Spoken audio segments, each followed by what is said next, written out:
तो exercise 5.1 question number 15 है हमारे पास। Discuss the continuity of the function f where f is defined by. तो फंक्शन की डेफिनेशन कुछ इस तरीके से है, for x less than zero, जब एक्स ज़ीरो से छोटा है तो फंक्शन की डेफिनेशन है 2x।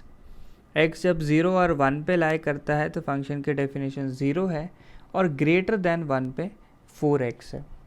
तो हमें कंटिन्यूटी जो है फंक्शन की कहाँ चेक करनी चाहिए? हमें चेक करना चाहिए at x is equal to 0 and x is equal to 1। बाकी जगह चेक करने का कोई मतलब नहीं है, क्योंकि फंक्शन जो है पॉलिनोमियल ही है। 2x 0 4x पॉलिनोमियल है, तो ये हर जगह कंटिन्यूस होते हैं। तो सिर्फ हमें कहाँ देखना है? जहाँ फंक्शन ब्रेक करता है या अपनी डेफिनेशन चेंज करता है। तो सबसे पहले हम लोग at x is equal to 0 देख लेते हैं। एक्स इज़ इक्वल टू 0 पे लेफ्ट हैंड लिमिट देखें तो limit x tends to 0 negative. 0 को अगर मैं नेगेटिव से अप्रोच करता हूँ तो 0 से छोटे पे फंक्शन की डेफिनेशन आप लोग देखो 2x है, तो लेफ्ट हैंड लिमिट कितनी आ गई? 0 आ गई। राइट हैंड लिमिट देखते हैं, यानी 0 पॉजिटिव, 0 को पॉजिटिव साइड से अप्रोच किया, 0 से बड़ी वैल्यू। 0 से बड़ी पे आप देखो फंक्शन की वैल्यू डायरेक्टली कितनी दी हुई है? हमें 0 दी है सिंपली, तो राइट हैंड लिमिट भी कितनी आ गई? 0 आ गई। Left hand limit right hand limit दोनों इक्वल आ गए हैं। लेफ्ट हैंड लिमिट और राइट हैंड लिमिट दोनों इक्वल आ गए हैं। वैल्यू ऑफ द फंक्शन अगर मैं देखूं at x is equal to 0, तो एट 0 फंक्शन की वैल्यू भी 0 है। देखो अब इक्वल जो है सेकंड डेफिनेशन में ही लगा हुआ है, तो यहाँ मुझे फंक्शन की वैल्यू 0 लेनी चाहिए। तो लेफ्ट हैंड लिमिट और राइट हैंड लिमिट इक्वल आ गए हैं, और ये वैल्यू ऑफ द फंक्शन के भी इक्वल हैं। Value of the function at x is equal to 0, तो ये दोनों क्वांटिटीज सेम आ गई हैं, लिमिट की वैल्यू और वैल्यू ऑफ द फंक्शन। इसका क्या मतलब है कि function is continuous. Function is continuous at x is equal to 0। तो 0 पे तो देखो फंक्शन कॉन्टीन्यूअस आ गया है। अब हम 1 पे भी चेक करते हैं, तो at x is equal to 1, सबसे पहले मैंने लेफ्ट हैंड लिमिट निकाली। Left hand limit at x tends to 1 negative. 1 negative का मतलब 1 से छोटी वैल्यू।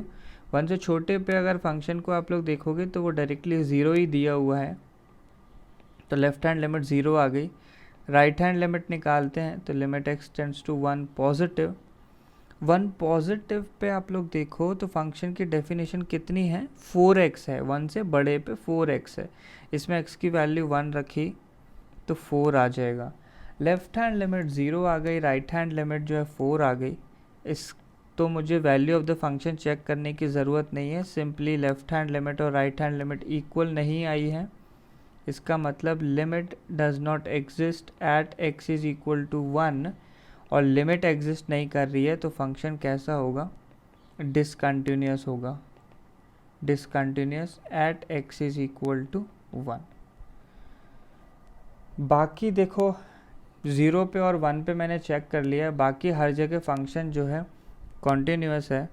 तो एट एक्स लेस देन 0 अगर मैं बात करूं, तो at x less than 0 function की डेफिनेशन क्या है? वो सिंपली 2x है। और कहाँ पे देख सकते हैं? एट एक्स ग्रेटर देन 1 बात करूं मैं, तो x ग्रेटर देन 1 पे फंक्शन की डेफिनेशन क्या है? 4x है हमारे पास।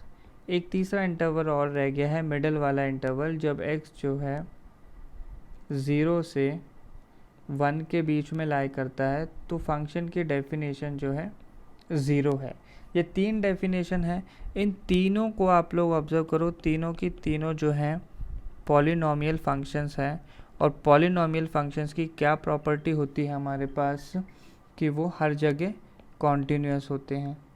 तो हमें इन इंटरवल्स में कहीं भी चेक करने की ज़रूरत नहीं है, तो सिर्फ और सिर्फ एक ही पॉइंट ऑफ डिसकंटिन्यूटी आई है at x is equal to 1, बाकी हर जगह फंक्शन कॉन्टीन्यूअस है।